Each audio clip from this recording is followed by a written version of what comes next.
நமச்சிவாயம். நமச்சிவாய வாழ்க. நாதன் தாழ்வாழ்க. இமைப்பொழுதும் என் நெஞ்சில் நீங்காதான் தாழ்வாழ்க.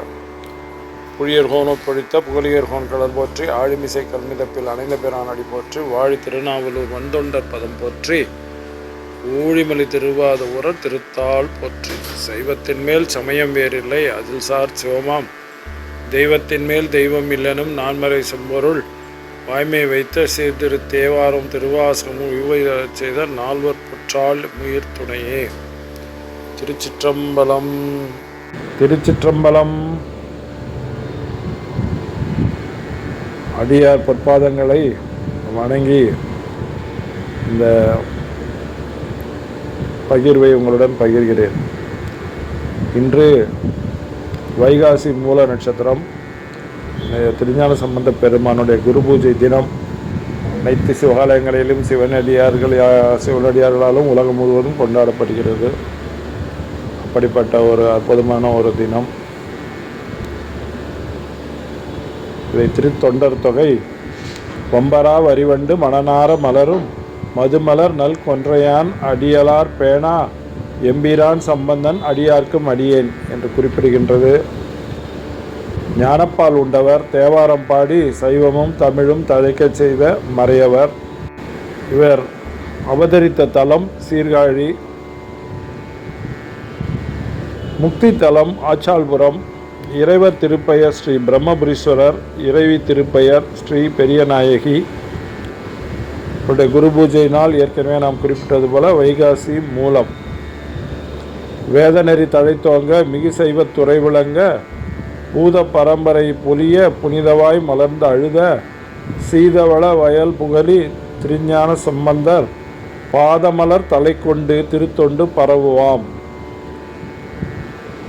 இவ்வுலகில் நான் மறைகளின் நெறிகள் தழைத்து ஓங்கவும் அவற்றுள் மேலாய சைவத்துறைகள் நிலை பெற்று விளங்கவும் உலகு உயிர்கள் வழி வழியாக தழைத்து செழித்து விளங்கவும் தூய திருவாய் மலர்ந்து அழுதவரான குளிர்ந்த வயல்கள் சூழ்ந்த சீர்காழிப்பதியில் தோன்றி அருளிய திருஞான சம்பந்தரின் திருவடி தாமரைகளை தலைமேற்கொண்டு போற்றி அம்மலரடிகளின் துணையால் அப்பெருமான் செய்த திருத்தொண்டின் இயல்புகளை பொழுது நாம் காண்போம். பிறையணிந்த பெருமானை வழி வழியாய் போற்றி வரும் சோழர்களின் கொடிநிழலே வளம் கொழிக்கும் திருநகரங்கள் பலவற்றுள் சீர்காழியும் ஒன்றாகும். இத்தலத்திற்கு பிரம்மபுரம், வேணுபுரம், சீர்காழி, வெங்குரு, தோணிபுரம், பூந்தராம், சிரபுரம், புறவம், சண்பை, காழி, கொச்சைவயம், கழுமலம் எனும் 12 பெயர்கள் உண்டு. இந்த நீர்வளமும் நிலவளமும் தெய்வ வளமும் ஒருங்கே அமையப்பெற்ற இப்பழம்பெரும் பதியிலே சிவனின் சிந்தை மறவாது செந்தன்மை பூண்டொழுகும் அந்தணர் மரபினிலே கவுனியர் கோத்திரத்திலே சிவபாத இருதயர் என்னும் பெயருடைய தொண்டர் ஒருவர் வாழ்ந்து வந்தார். அவருடைய வாழ்க்கை துணைவியார் பெயர் பகவதி அம்மையார். இவ்விரு சிவனருள் தம்பதியரும் இல்லற இலக்கணம் அறிந்து திருவெண்ணீற்று அணிபவர்களிடத்தும் இறைவனிடத்தும் எல்லையில்லா பக்தி பூண்டு யாவரும் வியக்கும் எண்ணம் இல்லறத்தை இனிமையாக நடத்தி வந்தனர். அவர்களுக்கு புதல்வராக தோன்றியவர் நம்முடைய திருஞான சம்பந்தர். திருஞான சம்பந்தர் வளர்ந்து வரும் சமயத்தில் ஒரு நாள் அவருடைய தந்தையார் அவரை அழைத்து கொண்டு சீர்காழி கோவிலுக்கு சென்றார். அங்கு ஞானசம்பந்தரை குளக்கரையில் படுக்க வைத்துவிட்டு அவருடைய தந்தையார் குளத்திலே மூழ்கி நீராடச் சென்றார்.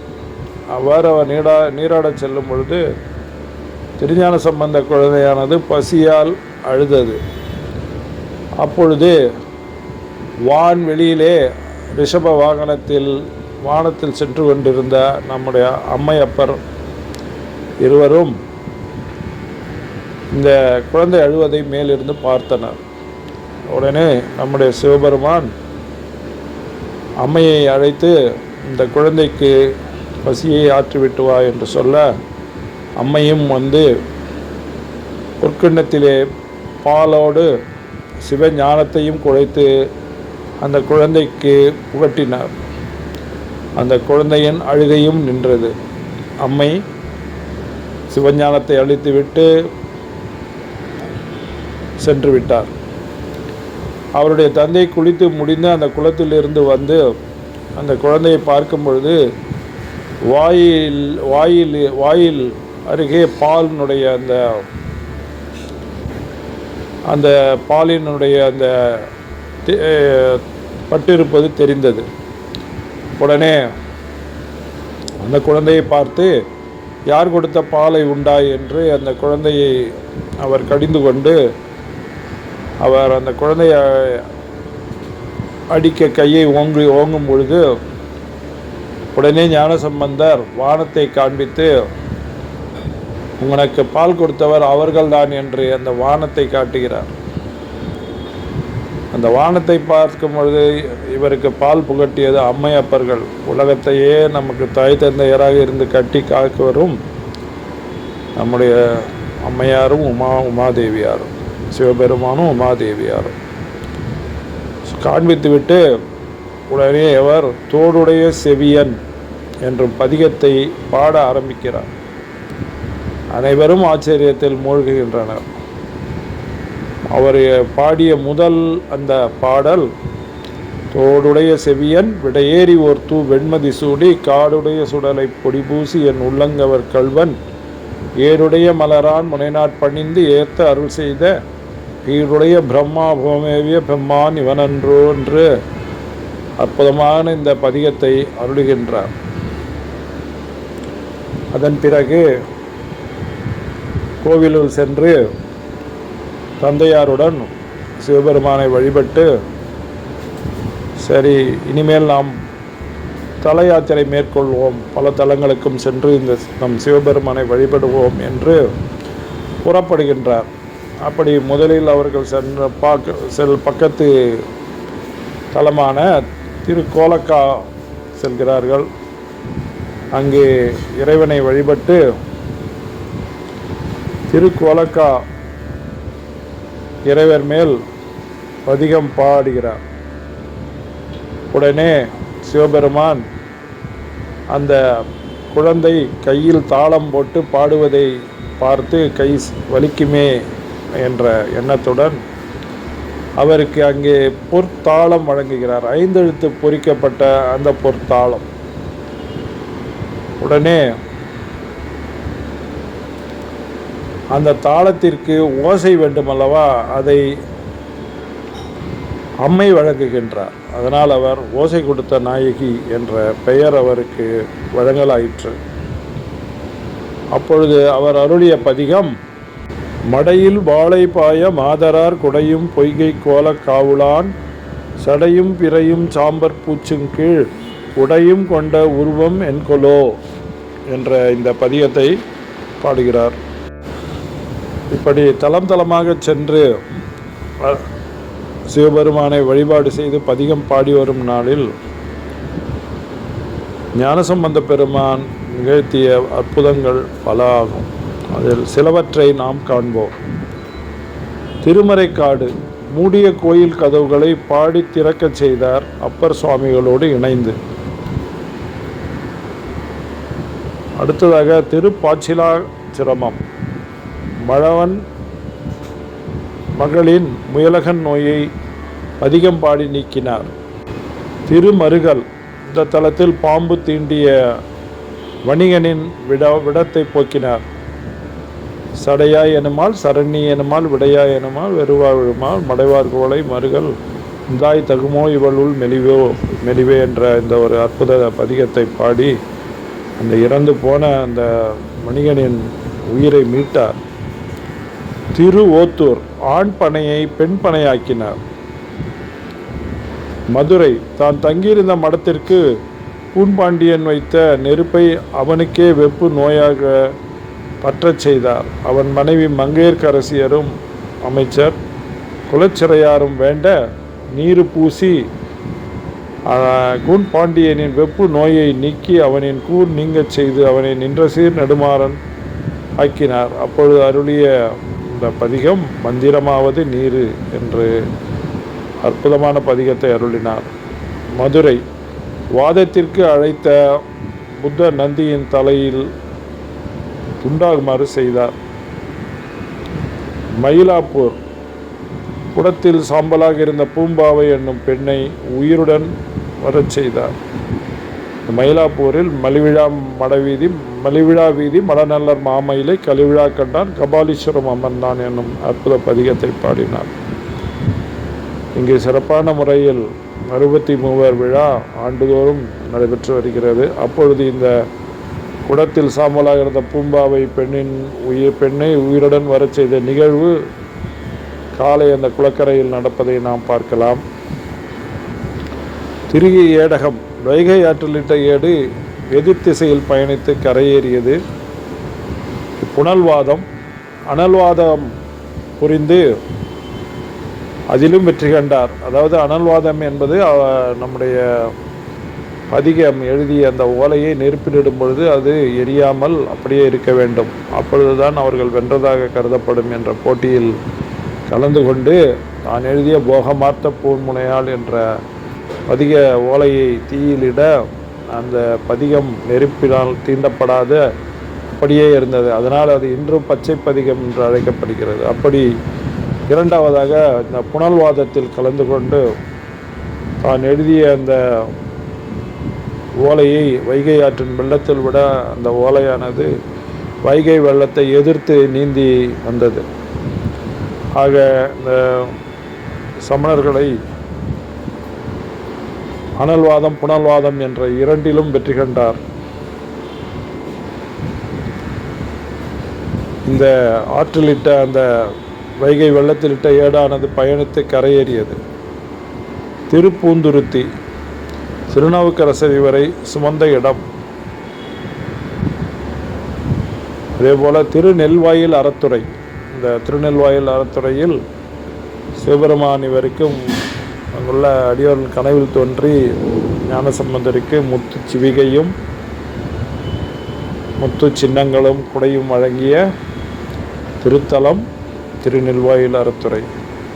அதேபோல் திருப்பட்டீச்சரத்தில் முத்துப்பந்தல் வழங்கிய சிவபோதகணங்கள் அவருக்கு முத்துப்பந்தலை அளித்தன.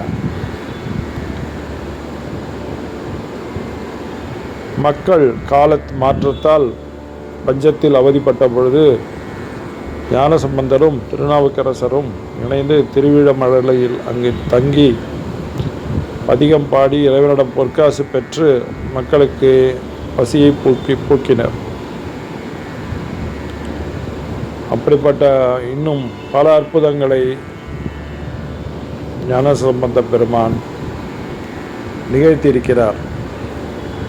அப்படி அவர் நிகழ்த்தி வந்த அந்த காலங்களில் திருச்செங்கோடு என்னும் இடத்தில் அவர் அடியவருடன் தங்கியிருந்த பொழுது அடியவர்கள் குளிர் சுரத்தால் அனைவரும் அவதிப்படும் நேரத்தில் இது நம்முடைய சிவனடியார்களுக்கு ஏற்ற நோய் அல்ல என்று சிவபெருமானிடம் பதிகம் பாடி அவ்வினைக்கு இவ்வினையாம் என்று சொல்லும் அத்தறிவீர் உய்வினை நாடாதிருப்பது உந்தமக்கு உணவன்றோ கைவினை செய்தியம் பிரான்கடல் போற்றுதும் நாமடியோம் செய்வினை வந்தியமை தீண்டப் பெற திருநீலகண்டம் என்னும் திருநீலகண்டத்தை அருளி அந்த நோயின்றும் அடியவர்கள் விடுவித்தார்.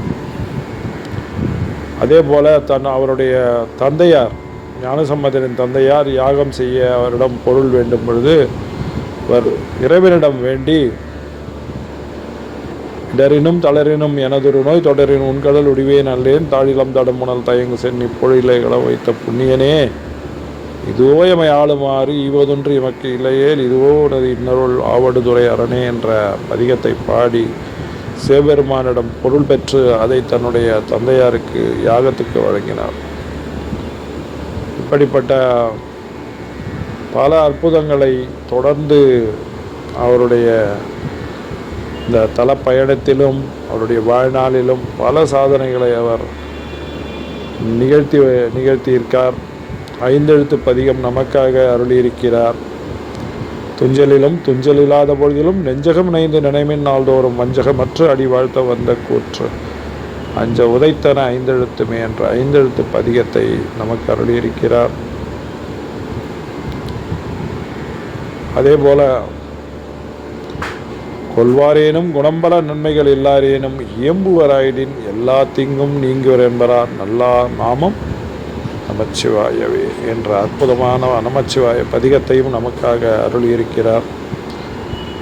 இப்படி அவர் தலங்களை தரிசித்து கொண்டு வரும் நாளில் நம்முடைய சென்னைக்கு அருகே உள்ள திருவேற்காடு என்ற தலத்தில் உள்ள இறைவனை தரிசித்திருக்கிறார். அப்பொழுது திருவேற்காடு பாடல் பெற்ற தலமாகும். அங்கு உள்ள இறைவனை ஆழ்கடலன கங்கை கறந்தவன் வீழ் சடையினன் வேற்காடு தாழ்விடை மனதார் பணிந்து ஏத்த பாழ்படும் அவர் பாவமே என்று அற்புத பதிகத்தை இந்த திருவேற்காடு தலத்தில் அருளியிருக்கிறார். திருஞான சம்பந்த பெருமான் திருப்பாச்சிலா கிராமத்தில் துணிவலர் திங்கள் என தொடங்கும் பதிகத்தை அருளியிருக்கிறார். துணிவலர் திங்கள் துளங்கி விளங்க சுடசடை சட்டி பிடித்து அணிவலர் கொள்கை ஏற்பாரிடும் சூழ ஆரிடமும் வழி தேர்வர் அணிவிழா கோலம் செய்து பச்சிலா கிராமத்து உரைகின்ற ஏறமறிய இறைவனை அற்புதமாக பாடியுள்ளார். இந்த பதிகம் இன்றும் அனைவராலும் ஓதப்படுகிறது. உயர் இரத்த அழுத்தம் மற்றும் சர்க்கரை நோயால் அவதிப்படுபவர்கள் கண்டிப்பாக இந்த பதிகத்தை பாடி இதில் நம்முடைய நோயின் தாக்கத்திலிருந்து முற்றிலுமாக நாம் மீளலாம். இது பலருடைய அனுபவ உண்மை. அதே போல நம்முடைய ஞான சம்பந்த பெருமான் சென்னையில் உள்ள அருகில் உள்ள இந்த காஞ்சிபுரம் தலத்தில் திருமாகரல் என்னும் தலத்தில் அங்கு ஒரு அற்புத பதிகத்தை அருளியுள்ளார். வீங்கி விளை கழனிமிகு என தொடங்கும் இந்த அற்புத பதிகம் பாவநாச பதிகம். அற்புதமாக அந்த தலத்தில் அந்த பதிகத்தையும் அருளியுள்ளார். திருஞான சம்பந்த சுவாமிகள் முதலாம் திருமுறையில் இளம்பயங்கோட்டூர் என்ற தொண்டை நாட்டு தலத்தில் எனதுரை தனதுரையாக என்ற கருத்துடன் ஒரு பதிகத்தை அருளியுள்ளார். அதாவது நான் பாடுவது அனைத்தும் சிவபெருமான் பாடுபவையே ஆகும், உள்ளென்று உணர்த்த பாடுபவையே ஆகும். எனவே இது நான் பாடுவது எனதுரை தனதுரையாக என்று அருமையாக பாடியுள்ளார். இந்த பாடல் 1ஆம் பாடல். பாலனாம் விருத்தனாம் பசுபதிதானாம் பண்டு வெங்கூற்றுதைத்து அடியவர்க்கு அருளும் காலனாம் எனதுரை தனதுரையாக கனலறி அங்கையில் ஏந்திய கடவுள் நீலமா மலர்ச்சினை வண்டு பண் செய்ய நீர்மலர் குவளைகள் தாது விண்டோங்கும் ஏலம் நாரும் பொழில் இளம்பயங்கோட்டோர் இருக்கையா பேணி என் எழில் கொள்வது இயல்பே என்ற பதிகத்தை அருளியுள்ளார் தொண்டை நாட்டு தடத்தில். மேலும் திருஞான சம்பந்தர் தொண்டை நாட்டில் திருப்பாசூர் என்ற தலத்தில் உள்ள சிவனை பதிக பாமாலை சூட்டியுள்ளார். இந்த தலத்தில் விருட்சமாக இருப்பது மூங்கில் மரம். சந்திரன் பூஜித்த இத்தலத்தை திருஞான சம்பந்தர் தன்னுடைய தல பயணத்தின் பொழுது பாடியுள்ளார். பாசூர்நாதர் இறைவனை. அந்த பதிகம் சில வரிகள். சிந்தை இடையார் தலையின் மிசையார் செஞ்சொல்லார் வந்து மாலை வைகும் பொழுது எனது மனத்துள்ளார் மைந்தர் மணாளர் என மகிழ்வார் ஊர் போலும் பைந்தன் மாதவி சோலை சூழ்ந்த பாசூரே என்ற ஞான சம்பந்த பெருமான் 2ஆம் திருமுறையில் அற்புதமாக இந்த திருப்பாச்சூர் இறைவனை பாடியுள்ளார். திருஞான சம்பந்தர் காஞ்சிபுரம் மாவட்டத்தில் அமைந்துள்ள பல்வேறு சிவஸ்தலங்களுக்கு சென்று தேவார பதிகங்களை அருளியுள்ளார். அவற்றில் முக்கியமாக திருக்கச்சி ஏகம்பம் ஏகாம்பரநாதர் கோயில் வெந்த வெண்படி பூசு என தொடங்கும் பதிகம். இது மேகராக குறிஞ்சியில் அமைந்துள்ளது. மழையின்றி வறட்சி ஏற்படும் பொழுது இந்த பதிகத்தை பாடினால் மழை வளம் பெருகும் என்பது ஐதீகம். 2வது திருக்கச்சி மேற்றளி முத்தீஸ்வரர் கோயில். 3வதாக திருக்கச்சி அநேக தங்காவதம். அடுத்து திருவோத்தூர் மற்றும் காஞ்சிபுரம் சுற்றுவட்டத்தில் அமைந்துள்ள திருக்கழிக்குன்றம் திருப்பாச்சூர் திருவொற்றியூர் ஆகிய தலங்களுக்கும் சென்று பதிகங்கள் பாடியுள்ளார். நான் நாம் ஏற்கனவே குறிப்பிட்டுள்ளது போல இந்த அனல்வாதம் புனல்வாதம் என்ற இரண்டையும் சமணர்களோடு நடத்தி வெற்றி கண்டவர் நம்முடைய ஞானசம்பந்த பெருமான். இதில் அனல்வாதம் என்பது ஓலையில் நம்முடைய சமய கருத்துக்களை பதிகங்களை எழுதி அதை நெருப்பிலிடுவது. அந்த ஓலை நெருப்பால் எரியாமல் தீயாமல் இருந்தால், சாம்பலாகாமல் இருந்தால் அவர் வெற்றி கண்டவர் என்ற வாதத்தில் நம்முடைய ஞானசம்பந்த பெருமான் கலந்து கொண்டு அவர் எழுதிய அந்த ஓலையை நெருப்பிலிட்ட பொழுது அது வேகாமல், நெருப்பு அதை தீண்டாமல் என்றது. அந்த பதிகம்தான் போகமார்த்த பூன்முனையால் என்ற திருநள்ளாற்று பதிகம். இது பச்சை பதிகம் என்றும் அழைக்கப்படுகிறது. அதே போல புனல்வாதத்தில் சமய கருத்துக்களை எழுதிய ஓலைச்சுவடிகளை நீரில் வெள்ளத்தில், வைகை ஆற்று வெள்ளத்தில் இடும் பொழுது அது அந்த வெள்ளத்தை எதிர்த்து நீந்தி வர வேண்டும். அதை வெள்ளம் அடித்து சென்றால் அவர் தோற்றவர் ஆவார். அப்படிப்பட்ட ஒரு இந்த போட்டியில் கலந்து கொண்ட ஞானசம்பந்தர் அவர் எழுதிய இந்த வாழ்க அந்தனர் வானவர் ஆனினம் வீழ்க தன்முனல் வேந்தனும் ஓங்குக ஆழ்க தீயெல்லாம் அரண் நாமமே சூழ்க வையகமும் துயர் தீரவே என்ற அந்த அற்புத பதிகத்தை எழுதி நீரில் இட்ட பொழுது அந்த வைகை ஆற்று வெள்ளத்தை எதிர்த்து நீந்தி வந்தது. ஆகியவை அதிலும் அவர் வெற்றி பெற்றார். மேலும் பாண்டிய நாட்டில் பாண்டியனின் மனைவியான மங்கையர்க்கரசி அம்மையாரும் அவருடைய அமைச்சர் குலச்சிறையாரும் கேட்டுக்கொண்டதன் பேரில் பாண்டிய நாட்டிற்கு வந்து சமனை வென்று சைவத்தை நிலைநிறுத்துகிறார். அந்த மங்கையர்க்கரசி அம்மையாரின் பெயரை முதலாவதாக கொண்டு மங்கையர்க்கரசி வளவர்கோன் பாவை என்ற அற்புதமான ஒரு பதிகத்தை அவர் எழுதி அந்த அம்மையாரின் பெயரிலேயே தொடங்கும் அந்த பாடலை அவர் பதிகத்தை எழுதியிருக்கிறார். மேலும் ஞானசம்பந்த பெருமான் மங்கள பதிகம் என்று எல்லோராலும் போற்றி அழைத்து தினமும் பாடப்படும் மண்ணில் நல்ல வண்ணம் வாழலாம் என தொடங்கும் இந்த பதிகத்தை எழுதியிருக்கிறார். இது இன்றைய தினம் ஒருவரை வாழ்த்துவதாக இருந்தாலும் அல்லது திருமண அல்லது எல்லா சுப நிகழ்ச்சிகளிலும் இந்த பதிகமானது சிவனடியார்களால் பாடப்படுகிறது. மண்ணில் நல்ல வண்ணம் வாழலாம் வைகளை மெண்ணில் நல்ல கதிக்கு யாதுமோர் குறைவிலை கண்ணில் நல்லது அது ஊறும் கழுமல வளர்ந்த பெண்ணின் நல்லாரோடும் பெருந்தகை இருந்ததே என்று தொடங்குந்த பதிகத்தை சிறப்பாக பாடி அதை அனைத்து அடியார்களும் இன்றும் நாம் நிகழ்ச்சிகளில் பாடுகிறோம். அப்படிப்பட்ட அந்த அற்புத நிகழ்வை செய்தவர் நம்முடைய ஞானசம்பந்தர் பெருமான். திருஞான சம்பந்தர் வரலாற்றை யாராலும் அவ்வளவு எளிதாக எடுத்துரைக்க இயலாது. ஏனென்றால் அவர் வாழ்ந்த அந்த புண்ணிய 16 ஆண்டுகள் ஆயினும் அவர் செய்த சாதனைகள் அளப்பரியன. அதனால்தான் பெரிய பிள்ளை பிராணம் பாதி, பிள்ளை பாதி பிராணம் பாதி என்று வழங்குவார்கள் பெரிய பிராணத்தை.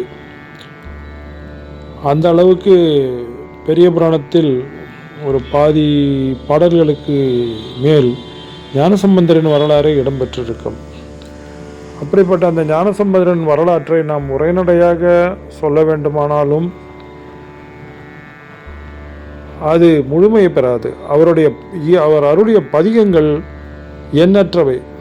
இறந்த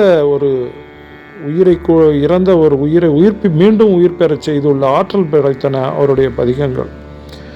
ஆகவே நாம் இந்த பதிகங்களையும் நாம் அவருடைய இந்த வாழ்க்கை வரலாறோடு இணைத்து பார்க்க வேண்டிய சூழ்நிலையில் உள்ளோம். அப்படி பார்க்கும் பொழுது மதுரையில் அவர் குலச்சிறையாரும் மங்கையர்க்கரசியாருடைய அழைப்பை ஏற்று அவர் மதுரைக்கு புறப்படும் பொழுது திருநாவுக்கரசு சுவாமிகள் அவரை தடுத்து நாளும் கோளும் நல்ல நிலையில் இல்லை என்று அவருக்கு எடுத்துரைக்கின்றார். அப்பொழுது ஞானசம்பந்தர் எம்பெருமான் சிவபெருமான் நம்முடன் இருக்கையில் நமக்கு எல்லா நாளும் நல்ல நாட்கள் தான், சிவனடியார்களுக்கு எல்லா நாட்களும் நல்ல நாட்கள், அந்த கோள்களினால் நமக்கு எந்த விதமான பாதிப்பும் நமக்கு வராது என்று சொல்லி இந்த கோளறு பதிகத்தை அருளுகின்றார். இந்த கோளறு பதிகம் இந்த நாம் பாடுவதன் மூலம் இந்த நவகிரகத்தினுடைய சில தாக்குதலில் இருந்து நாம் மீளலாம். எனவே நாம் தினமும் இந்த பதிகத்தை ஓதுவதன் மூலம் நாம் இந்த 7.5 சனி, சிலருக்கு அந்த ராகு தோஷம் பல சொல்கிறார்கள், அதிலிருந்து நாம் எளிமையாக அதிலிருந்து விடுபடலாம். அப்படிப்பட்ட அந்த கோளறு பதிகத்தை இப்பொழுது நான் உங்களிடம் பகிர்கிறேன். வேயுறு தோழி பங்கன் விடமுண்ட கண்டன் மிக நல்ல வீணை தடவி மாசரு திங்கள் கங்கை முடிமேல் அணிந்து என் உளமே புகுந்த அதனால் ஞாயிறு திங்கள் செவ்வாய் புதன் வியாழன் வெள்ளி சனி பாம்பிரண்டும் உடனே ஆசரு நல்ல நல்ல அவை நல்ல நல்ல அடியார் அவர்க்கு மிகவே என்ற முதல் பாடலும் கடைசியாக இந்த 10 பாடல்களை பாடியவர்கள் வானில் அரசாழ்வர் ஆணை நமதே என்றும் முடிக்கின்றார். அப்படிப்பட்ட அந்த சிறப்பான பதிகம் கோளறு பதிகம். அடுத்ததாக திருவண்ணாமலையில் ஞானசம்பந்த பெருமான் அருளிய ஒரு சிறந்த பதிகம் உண்ணாமுலை உமையாளோடு உடனாகிய ஒருவன் பெண்ணாகிய பெருமான்மலை திருமாமணி திகழ மண்ணாந்தன அறிவித்திரள் மழலை முழவு அதிரும் அண்ணாமலை தொழுவார் வினை வழுவா வண்ணம் அருமே என்ற ஒரு அற்புத பதிகத்தை அருளியுள்ளார். அதிலில் அரக்கனை அலற விரல் ஊன்றிய திருத்தனை திருவண்ணாமலையினை இரக்கமாய் என் உடலுறு நோய்களை துறக்கனை தொண்டனேன் மறந்து உய்வனோ என்றும் அந்த திருவண்ணாமலையில் நாம் அந்த பதிகங்களை பாடி மகிழ்கின்றோம். அடுத்ததாக திருவண்ணாமலையில் பூவார் மலர் கொண்டு அடியார் தொழுவார் என்ற ஒரு அற்புத பதிகத்தையும் அருளியுள்ளார். அதே போல இடர்களையும் பதிகம் என்று எல்லோராலும் போற்றப்படும் மறையுடையாய் தோளுடையாய் வாசடைமேல் வளரும் பிறையுடையாய் பிஞ்சகனே என்று உனை பேசினாலால் குறையுடையாய் குற்றம் ஓராய் கொள்கையினால் உயர்ந்த இறையுடையார் இடர்களையாய் நெடுங்களம் மேயவனே என்ற எல்லா பதிகத்திலும் இடர்களையும் பதிகத்தையும் அற்புதமாக பாடியுள்ளார். திருக்கோளிலி என்னும் தலத்தில் இந்த கோள்களினுடைய அந்த நவகிரகங்களுக்கு பதிகங்களை அருளியுள்ளார். நாளைய போகாமே நஞ்சனியும் கண்டனுக்கே ஆளாய அன்பு செய்வோம் மடநெஞ்சே அரண்நாமம் கேளாய் நம் கிளைகளைக்கும் கேடுபடா திறமருளி கோளாய நீக்குபவன் கோளிலியம் பெருமானே. ஆகவே அந்த கோள்களிலிருந்தும் அந்த பாதிப்பை நீக்குபவர் சிவபெருமானே என்று இந்த பாடலில் அருளியுள்ளார். அடுத்ததாக திருத்தில்லையில் காற்றாங்கி எரிவோம்பி என்ற ஒரு அற்புத பதிகத்தையும் அருளியுள்ளார். காற்றாங்கி எரிவோம்பி கலியை வாராமே செற்றார்வாழ் தில்லை சிற்றம் பலமேய முற்றா வெண்திங்கள் முதல்வன் பாதமே பற்றா நின்றாரை பற்றா பாவமே என்ற ஒரு அற்புத பதிகத்தை தில்லையில் அருளியுள்ளார். திரு ஐயாறு இறைவர் செம்பற்சோதிநாதர் இறைவி அறம் வளர்த்த நாயகி. இந்த பண்ணானது மேகராக குறிஞ்சியில் அமைந்துள்ளது.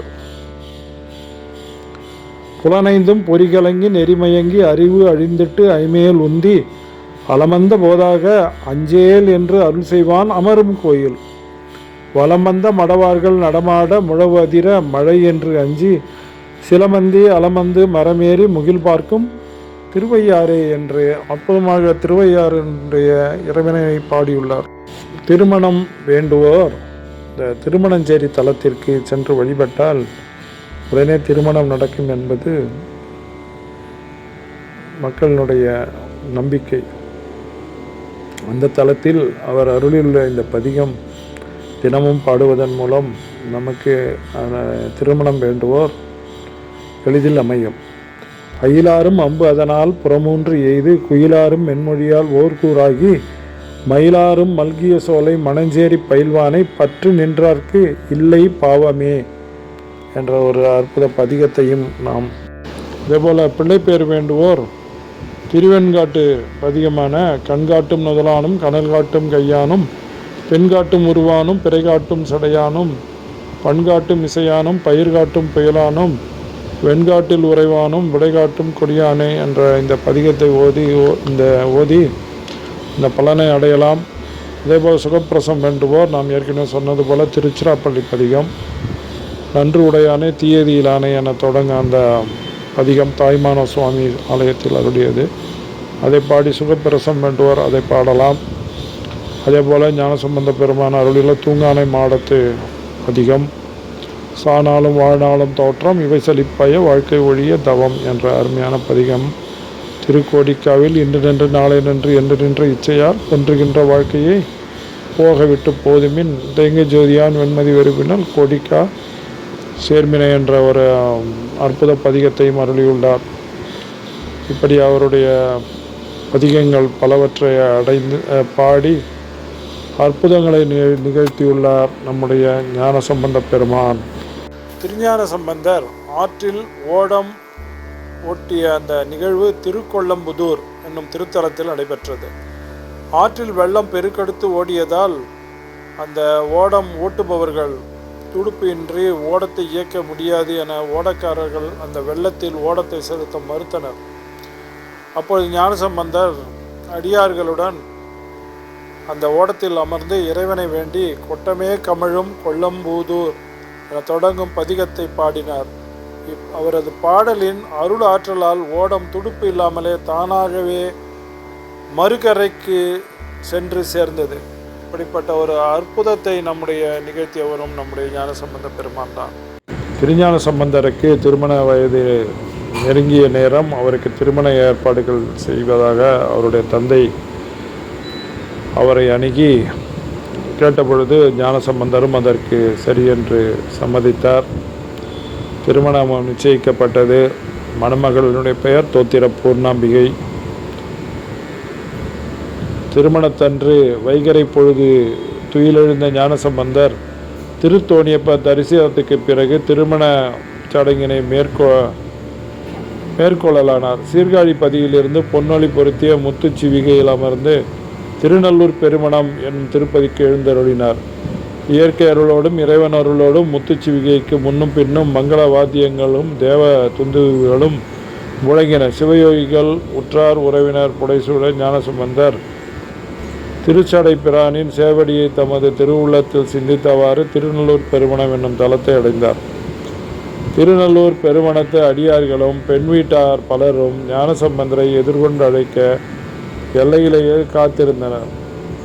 ஞானசம்பந்தர் முத்துச்சிவிகையில் எல்லையை வந்து அடைந்ததும் வீணை ஒலியும் வேத ஒலியும் வாழ்த்தொலிகளும் விண்ணை முட்டின. அடியார்கள் ஞானசம்பந்தரை வரவேற்று திருவீதி வழியாக கோயிலுக்கு அழைத்து சென்றனர். சிவன் மீது சுந்தர தமிழிலே பாட்டிசைத்து பணிந்து மனம் குளிர்ந்த ஞானசம்பந்தர் பரமன் அருள் பெற்று புறப்பட்டார். கோயிலின் புறத்தே உள்ள மடத்தில் ஞானசம்பந்தர் எழுந்தருளினார். ஞானசம்பந்தரை திருமண கோலத்திலே அணிபுனைய தொடங்கினார்.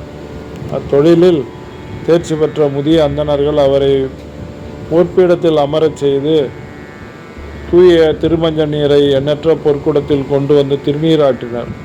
வெண் பட்டாடையினை அணிவித்தனர். நறுமணமிக்க சந்தன கலவையை அவரது திருமேனியில் பூசினர். திருவடிகளிலே முத்து கோவைகளையுடைய இரத்தின வளையினை புனைந்தனர். முத்து மாலைகளை கொத்தாக திரட்டிய அணிவடத்தினை மணிக்கட்டிலே அழகுற புனைந்தார்கள்.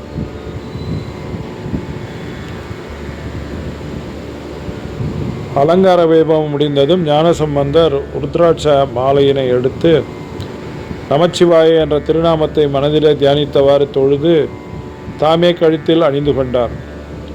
திருஞானசம்பந்தர் கோடி சூரிய பிரகாச ஒளியுடன் அன்பர்களும் அடியவர்களும் உறவினர்களும் சூழ்ந்து வர திருமணம் நடக்க இருக்கும் நம்பியாண்டார் நம்பியின் பெருமனைக்குள் எழுந்தருளினார். பந்தலிலே போடப்பட்டிருந்த முத்துக்குடை நிழலின் கீழ் பொற்பலகையில் அமர்ந்தார். சங்கநாதங்களும் சுந்தர கீதங்களும் மங்கள இசைக்கருவிகளும் ஒலித்த வண்ணமாகவே இருந்தன.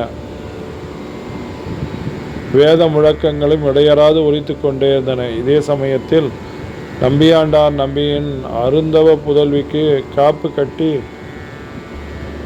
சங்கற்பம் முதலிய வேத சடங்குகளை செய்தனர். ஞானசம்பந்தர்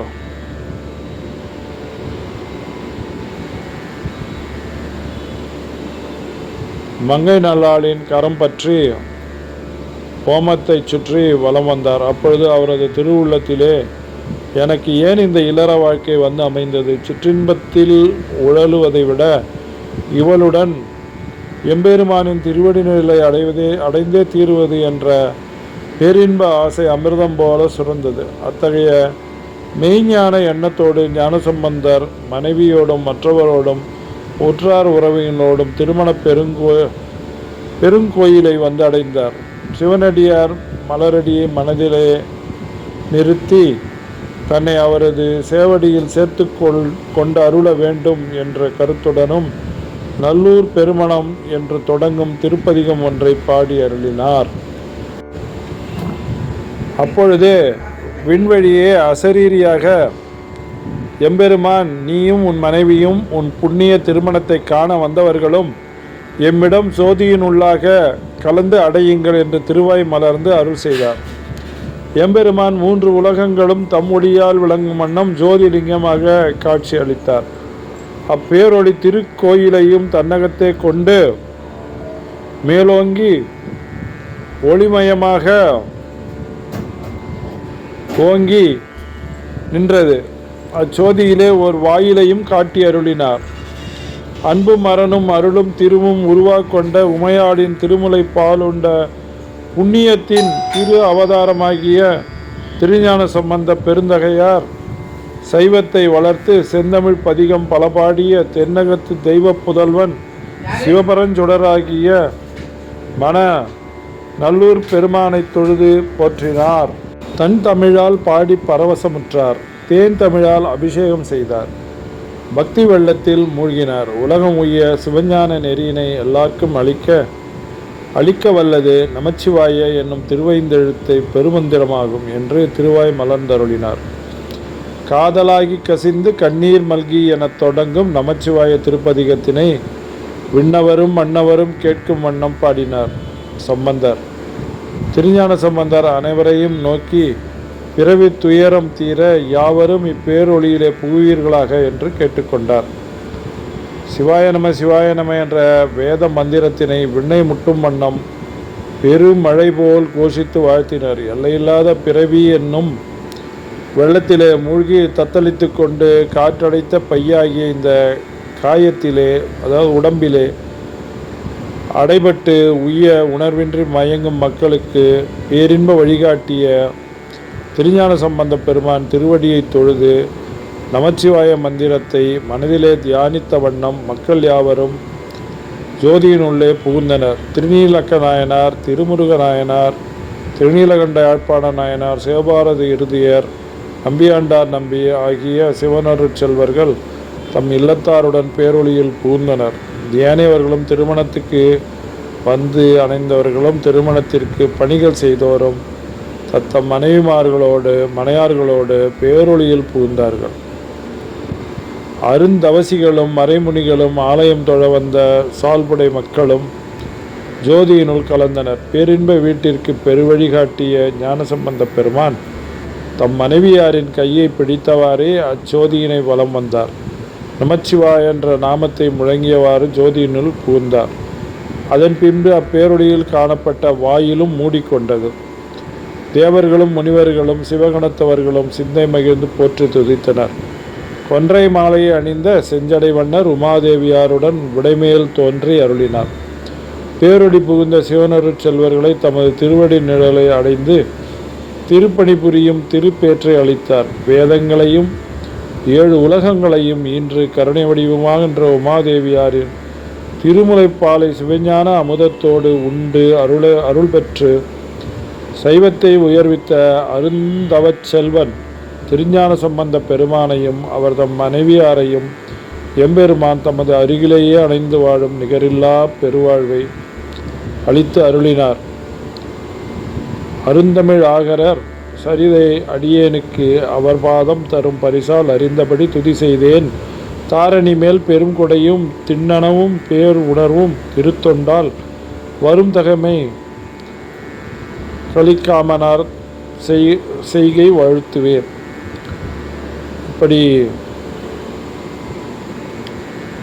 அரிய தமிழுக்கு இருப்பிடமான ஆளுடை பிள்ளையார் ஞானசம்பந்தரின் வரலாற்றை, அதாவது எனக்கு எந்த அளவில் அதை அறிந்து புரிந்துள்ளோமோ அந்த அளவில் உங்களுடன் நான் பகிர்ந்துள்ளேன். இந்த நம்முடைய ஞானசம்பந்த பெருமான் அவர் சமயத்தொண்டு மற்றது சமுதாயத்தொண்டு ஆக இரண்டையுமே அவர் இரு கண்களைப் போல அவர் ஆற்றியுள்ளார். உதாரணத்திற்கு அவர் திருமருகலில் இறந்த அந்த வணிகனின் காதலி அவருடைய அழுகுரலை கேட்டு அவர் கோயிலுக்கு சென்றபோது நமக்கு என்ன வந்தது, நாம் தான் சிவன் அடியை வணங்க கோயிலுக்கு போகிறோமே, நமக்கு என்ன வந்தது என்று நினைக்காமல் அந்த பெண்ணினுடைய துயரை கேட்டறிந்து அதனை பதிகம் பாடி அந்த பெண்ணினுடைய அவனுடைய உயிரை இறைவனிடம் பெற்று அந்த பெண்ணின் துயரை நீக்கினார். அதே போல் பல நிகழ்வுகள் ஞானசம்பந்தனுடைய வரலாற்றில் இந்த சமுதாய தொண்டும் மேலோங்கி உள்ளது. மக்கள் பசியால் பட்டினியால் தவித்த பொழுது பஞ்சத்தால் அங்கு பதிகம் பாடி இறைவனிடம் பொற்காசு பெற்று மக்களுடைய பசி பட்டினியை போக்கினார். மக்கள் நோயுற்று குளிர் ஜுரத்தால் கஷ்டப்பட்ட பொழுது அங்கும் பதிகம் பாடி அவ்வினைக்கு வினையாம் அந்த குளிர் ஜுரத்தை நீக்கினார். இந்த முழவன் மகள் இந்த முயலகன் நோயிலிருந்து மீட்க பதிகம் பாடி அந்த பெண்ணினுடைய அந்த முயலக நோயிலிருந்து விடுவித்தார். இறந்த அந்த செட்டியாரின் மகளை சாம்பலிலிருந்து அவளை உயிர் பெற்று எழச் செய்தார் இந்த திருமயிலை என சொல்லப்படும் கபாலீஸ்வரத்தில், மயிலாப்பூரில். இப்படிப்பட்ட பல அற்புதங்களை நிகழ்த்தி இந்த நம்முடைய ஞானசம்பந்தர் இளம் வயதிலேயே இறைவனுடைய திருவடியினில் கலந்தார். அப்படி அவர் வாழ்ந்த அந்த ஆண்டுகள் புண்ணிய 16 ஆண்டுகள் எனப்படுகின்றன. நாமும் அந்த ஞானசம்பந்தரை நால்வரில் முதல்வர், அவர் நமக்கு என்றுமே முதல்வர், நிரந்தர முதல்வராக நம்முடைய சைவ சமயத்துக்கு விளங்கும் நம்முடைய ஞானசம்பந்த பெருமான் திருவடியை போற்றி வணங்கி துதித்து நாம் சென்னிமேல் வைத்து அவரை வழிபடுவோமாக. திருச்சிற்றம்பலம்.